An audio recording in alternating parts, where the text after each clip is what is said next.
Hello, ഇന്ന് ഞാൻ വന്നിട്ടുള്ളത് നല്ല അടിപൊളിയായിട്ടുള്ള കേക്ക് റെസിപ്പി ആയിട്ടാണ് കേട്ടോ. അത് പലതരത്തിൽ ഡെക്കറേറ്റ് ചെയ്ത് നമുക്ക് കുട്ടികൾക്കൊക്കെ കൊടുക്കാം, വലിയവർക്കും കഴിക്കാം. അപ്പോൾ നല്ല സോഫ്റ്റും മോയിസ്റ്റും ഒക്കെ ആയിട്ടുള്ള നല്ല അടിപൊളി കേക്കാണ്. അപ്പോൾ ഈ വീഡിയോ ഇഷ്ടമാണെങ്കിൽ സബ്സ്ക്രൈബ് ചെയ്ത് കാണുന്നവർ ഒന്ന് സബ്സ്ക്രൈബ് ചെയ്ത് കൂടെയുള്ള ബെല്ലൈക്കണും കൂടി ഒന്ന് പ്രസ് ചെയ്തേക്കണേ. അപ്പോൾ ഇതിൻ്റെ ബാറ്റർ തയ്യാറാക്കാനായിട്ട് ഞാനൊരു പാത്രം വെച്ചിട്ടുണ്ട്. അതിൻ്റെ പുറത്തോട്ട് ഒരു അരിപ്പ വെച്ച് കൊടുത്തിട്ടുണ്ട്. ഇതിലോട്ട് 1 കപ്പ് അളവിൽ മൈദയാണ് ചേർത്ത് കൊടുക്കുന്നത്. കൂടെ തന്നെ ഒരു 1/2 കപ്പ് അളവിൽ മധുരം ചേർക്കാത്ത കൊക്കോ പൗഡർ ചേർത്ത് കൊടുക്കുക. ഇനി ഇതിലേക്ക് 1 കപ്പോളം പഞ്ചസാരയാണ് ചേർത്ത് കൊടുക്കുന്നത്. അപ്പോൾ പഞ്ചസാര നന്നായിട്ട് പൊടിച്ചെടുക്കുക. ഇനി ഇതിലേക്ക് 1 ടീസ്പൂണോളം ബേക്കിംഗ് പൗഡറും 1/2 ടീസ്പൂണോളം ബേക്കിംഗ് സോഡയും 1/4 ടീസ്പൂൺ അളവിൽ ഉപ്പും കൂടി ചേർത്ത് കൊടുക്കുക. എന്നിട്ട് ഈ അരിപ്പയിൽ വെച്ച് ഇതെല്ലാം കൂടി നന്നായിട്ടൊന്ന് അരിച്ചെടുക്കുക. അപ്പോഴേക്കും നല്ല രീതിയിൽ ഇത് മിക്സായി കിട്ടുകയും ചെയ്യും. എന്തെങ്കിലും ഒരു വേസ്റ്റ് ഉണ്ടെന്നുണ്ടെങ്കിൽ അത് പോവുകയും ചെയ്യും. അപ്പോൾ ഈ ഒരു വീഡിയോ കാണിക്കുന്നതിന് വേണ്ടിയിട്ടുള്ള എളുപ്പത്തിന് വേണ്ടിയിട്ടാണ് ഞാനിപ്പോൾ ഒരു മിക്സിയുടെ ജാർ എടുക്കുന്നത്.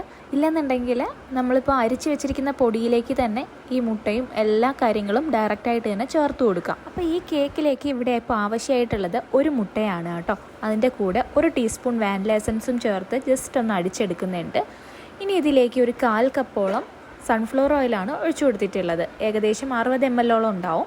എന്നിട്ട് ഒന്നും കൂടി ഒന്ന് അടിച്ചെടുക്കുക. അതിനുശേഷം ഒരു 1/2 കപ്പോളം തണുപ്പില്ലാത്ത തൈര് ചേർത്ത് കൊടുക്കുക. അതും കൂടി ചേർത്ത് ഒരു അടിയടിച്ചാൽ എല്ലാം ആയി കഴിഞ്ഞു കേട്ടോ. ഇനി നമ്മൾ അരിച്ചു വെച്ചിരിക്കുന്ന ഈ ഒരു ഡ്രൈ ഇൻഗ്രീഡിയൻസിലേക്ക് ഇത് ഫുള്ളും ഒഴിച്ചു കൊടുക്കാം. കൂടെ തന്നെ ഒരു 1/2 കപ്പോളം നല്ല ഇളം ചൂടുള്ള വെള്ളവും കൂടി ഇതിലേക്ക് ഒഴിച്ചു കൊടുക്കുക. എന്നിട്ട് ഒരു വിസ്ക് ഉപയോഗിച്ചോ അല്ലെങ്കിൽ ഒരു സ്പൂൺ ഉപയോഗിച്ചോ നല്ല രീതിയിലൊന്ന് മിക്സാക്കി എടുക്കുക. അപ്പോൾ ഈ മിക്സിയുടെ ആവശ്യം തീരെയില്ല. നിങ്ങൾക്ക് ഡയറക്റ്റായിട്ട് തന്നെ ഈ മാവിലേക്ക് മുട്ടയും വാനില എസൻസും തൈരും എല്ലാം ചേർത്ത് കൊടുക്കാവുന്നതാണ്. ഈ വീഡിയോയ്ക്ക് വേണ്ടി മാത്രമാണ് കേട്ടോ ഞാൻ ഈ മിക്സിയിലേക്ക് ഇതെല്ലാം കൂടി ചേർത്തിട്ട് ഒന്ന് അടിച്ച് ഇതിലേക്ക് ഇടുന്നത് കാണിക്കുന്നത്. അപ്പോൾ ഇവിടെ കേക്ക് ബാറ്റർ റെഡി ആയിട്ടുണ്ട്. ഇനി കേക്ക് ഏതിലാണോ വെക്കാൻ ഉദ്ദേശിക്കുന്ന ആ ഒരു പാത്രം എടുക്കുക. ഞാനിപ്പോൾ ഇവിടെ എടുത്തിട്ടുള്ളത് 6 ഇഞ്ചിൻ്റെ പാത്രമാണ് കേട്ടോ. ഈ ഒരു കേക്ക് കുറച്ച് ഹൈറ്റിൽ കിട്ടാൻ വേണ്ടിയിട്ടാണ് 6 ഇഞ്ചിൻ്റെ പാത്രം എടുത്തിട്ടുള്ളത്. നിങ്ങൾക്ക് ഇഷ്ടമുള്ള പാത്രം എടുക്കുക. അതിനുശേഷം അതിലേക്ക് ഞാൻ കുറച്ച് ബട്ടർ പേപ്പർ വെച്ച് കൊടുത്തിട്ടുണ്ട്. ബട്ടർ പേപ്പർ ഇല്ലാന്നുണ്ടെങ്കിൽ എണ്ണ ഒന്ന് തടവി കൊടുത്താൽ മാത്രം മതി. അതിനുശേഷം ഈ ബാറ്റർ മുഴുവനും ഇതിനകത്തോട്ട് ഒഴിച്ചു കൊടുക്കുവാണ്. അപ്പോൾ എനിക്ക് കുറച്ച് ബാറ്റർ ബാക്കി വന്നിട്ടുണ്ട്. അത് ഞാൻ വേറൊരു മോൾഡിൽ ചെറിയൊരു കപ്പ് കേക്കായിട്ട് ചെയ്തെടുക്കാനായിട്ട് പോവുകയാണ്. അപ്പോൾ ഈ ബാറ്റർ എല്ലാം ഒഴിച്ചു കഴിഞ്ഞിട്ട് ജസ്റ്റ് ഈ പാത്രം ഒന്ന് ടാപ്പ് ചെയ്ത് കൊടുക്കുക. അപ്പോൾ അതിനകത്തുള്ള എയർ ബബിൾസൊക്കെ പോയിട്ടുണ്ടാവും. ഇനി ഞാൻ എപ്പോഴും കുക്ക് ചെയ്യാറ് ഇതുപോലെ ഒരു പഴയ പാത്രം എടുക്കുന്നുണ്ട്. അതിനുശേഷം അതിലേക്കൊരു ചെറിയ പാത്രം ഇറക്കി വെച്ച് കൊടുത്തിട്ട് മൂടി വെച്ച് ഏറ്റവും ലോ ഫ്ലെയിമിൽ ഒരു 10 മിനിറ്റ് ഒന്ന് പ്രീ ഹീറ്റ് ചെയ്തെടുക്കും. അതിനുശേഷം നമ്മൾ ഒഴിച്ചു വെച്ചിരിക്കുന്ന കേക്ക് മോൾഡ് ഇതുപോലെ ഇറക്കി വെച്ച് കൊടുത്തിട്ട് ഇങ്ങനെ മൂടി വെച്ച് ഒരു 30-35 മിനിറ്റോളം ഏറ്റവും ലോ ഫ്ലെയിമിലിട്ട് കുക്ക് ചെയ്തിട്ട് എടുക്കുമ്പോൾ ഇതുപോലെ പെർഫെക്റ്റ് ആയിട്ട് നമുക്കൊരു കേക്ക് റെഡി ആയിട്ടുണ്ടാവും. ഞാനിപ്പോൾ ഇവിടെ ഒരു സ്ക്യൂർ വെച്ചൊന്ന് കുത്തി നോക്കുവാണ് അതിൻ്റെ ഉൾഭാഗമൊക്കെ വെന്തോന്നറിയാനായിട്ട്. അപ്പോൾ അതാ പെർഫെക്റ്റ് ആയിട്ട് വെന്തിട്ടുണ്ട്. അപ്പോൾ ഇതൊന്ന് ചൂടാറുന്ന വരെ നമുക്കിതൊന്ന് മാറ്റി വയ്ക്കാം. അപ്പോൾ ഇത് മാറ്റി വയ്ക്കുന്നുണ്ട്. ഈ കേക്ക് റെഡിയാവുന്നതിന് മുമ്പേ തന്നെ ഈ 2 കപ്പ് കേക്ക്സ് റെഡി ആയിട്ട് കിട്ടിയിട്ടുണ്ട്. അപ്പോൾ ഇത് തുറന്ന് കാണിച്ചു തരാം കേട്ടോ. നല്ല സോഫ്റ്റാണ്. എടുക്കുമ്പോഴേ ഇത് പൊട്ടിപ്പോകുമെന്ന് നല്ല പേടിയുണ്ട് കേട്ടോ. അത്രയും സോഫ്റ്റാണ്. ഇത് വെറുതെ കഴിക്കാനും നല്ലതാണ്, ക്രീം ചെയ്ത് കഴിക്കാനും നല്ല ടേസ്റ്റി ആയിരിക്കും. ഇപ്പോൾ കാണുമ്പോൾ തന്നെ നിങ്ങൾക്ക് മനസ്സിലാവുമല്ലോ എത്രമാത്രം സോഫ്റ്റായിരിക്കും ഈ കേക്കെന്ന്. നല്ല സോഫ്റ്റാണ്, നല്ല മോയിസ്റ്റാണ്. അപ്പോൾ ഉറപ്പായിട്ടും ട്രൈ ചെയ്യണേ. എല്ലാവർക്കും ഇഷ്ടമാവുന്ന ഒരു കേക്ക് റെസിപ്പിയാണ് കേട്ടോ. കപ്പ് കേക്ക് ഈ രീതിയിലാണ് കേട്ടോ ഇരിക്കുന്നത്. ഇതിപ്പോൾ ഒന്ന് തണുത്തിട്ടുണ്ട്. ക്രീം ചെയ്ത് കഴിക്കണമെന്നുണ്ടെങ്കിൽ 3 ലെയറായിട്ട് ചെയ്തിട്ട് ഷുഗർ സിറപ്പ് എല്ലാം ഒഴിച്ച് സാധാ വിപ്പിംഗ് ക്രീം ചെയ്യും പോലെ ചെയ്തെടുത്താൽ മതി. ബ്ലാക്ക് ഫോറസ്റ്റിനൊക്കെ പറ്റിയൊരു സ്പഞ്ചായിരിക്കും കേട്ടോ ഇത് ഞാനിപ്പോൾ ഇവിടെ ചെയ്തിട്ടുള്ളത് ടീ കേക്കായിട്ടാണ് ചെയ്തിട്ടുള്ളത്.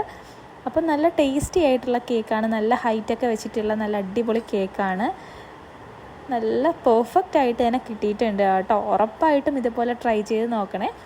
പ്രത്യേകിച്ചൊരു കാര്യം ശ്രദ്ധിക്കേണ്ടത് ഉപയോഗിക്കുന്ന സാധനങ്ങളെല്ലാം ഫ്രിഡ്ജിൽ നിന്ന് കുറച്ച് നേരത്തെ എടുത്തും വെക്കുക. റൂം ടെമ്പറേച്ചറിലായിരിക്കണം നമ്മൾ ഈ കേക്കിന് വേണ്ടിയിട്ട് യൂസ് ചെയ്യുന്ന എല്ലാ ഐറ്റംസും.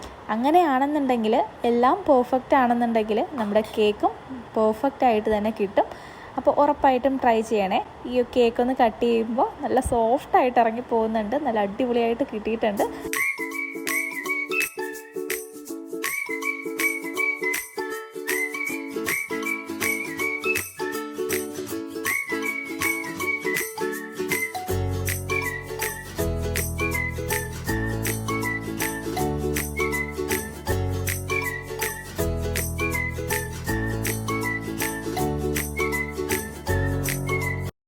അപ്പോൾ ഇത് കുട്ടികൾക്കൊക്കെ കൊടുക്കുന്ന രീതിയിലോട്ട് ഞാനിനി കാണിക്കാനായിട്ട് പോവുകയാണ്. അപ്പോൾ ഈ കേക്കിൻ്റെ ഒരു 3 പീസ് ഞാൻ കട്ട് ചെയ്തെടുത്തിട്ടുണ്ട്. അപ്പോൾ ഇതിലേക്ക് കുറച്ച് ആദ്യം ഞാൻ ചെയ്യുന്നത് ചോക്ലേറ്റ് സിറപ്പ് വെച്ചിട്ടാണ്. അപ്പോൾ ജസ്റ്റ് ചോക്ലേറ്റ് സിറപ്പ് അങ്ങോട്ടും ഇങ്ങോട്ടൊക്കെ ആക്കി കൊടുക്കുന്നുണ്ട്. എന്നിട്ട് കുറച്ച് സ്പ്രിങ്കിൾസും കൂടി ഇതിൻ്റെ പുറത്തോട്ട് അങ്ങ് ഇട്ട് കൊടുക്കുക. അപ്പോൾ ഒരു വെറൈറ്റി ആയിട്ടുള്ള ചോക്ലേറ്റ് സ്പ്രിങ്കിൾ കേക്കായിട്ട് നമുക്ക് കഴിക്കാനായിട്ട് പറ്റും. അപ്പോൾ നല്ല ടേസ്റ്റിയാണ്. അപ്പോൾ ഈ രീതിയിൽ ഇഷ്ടമുള്ളവർ ഇങ്ങനെ ചെയ്ത് നോക്കാം. ഇനി അടുത്തത് വേറൊരു രീതിയിലാണ് കേട്ടോ കാണിക്കാനായിട്ട് പോകുന്നത്. ഇനി ഇത് ഞാൻ സ്ട്രോബെറി സിറപ്പ് വെച്ചിട്ടാണ് ചെയ്യുന്നത്. അപ്പോൾ ഹർഷീസിൻ്റെ സ്ട്രോബെറി സിറപ്പാണ് ഞാൻ എടുത്തിട്ടുള്ളത്.